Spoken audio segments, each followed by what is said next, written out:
Ко стаячка? Сега ще запаля мотора. Айде пали. Знам дали ще запаля от първия път. Не бе, не мога. Що е това? Много трака. Какво е? Не бе, не трака, как ще трака? Не! Ко стана мачка? Той е електрически вече, бе. Чай само да разпомпвам генератора. Що се клачите, бе?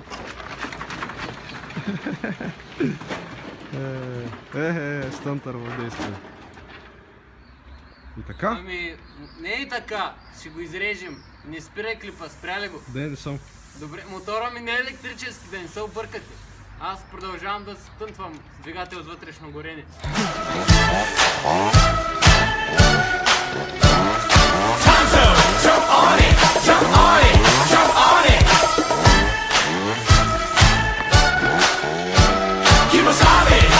Обаче, този проблем, знаете ли кога се появява? Когато страдате от моята болест да забравяте всичко и навсякъде е разпиляно, просто главата ми е и тъй и всичко забравям. Ама утре ще забравя да се сложа коляновия вал до децепим двигател, деца вика. Ама какво да се прави? Така е.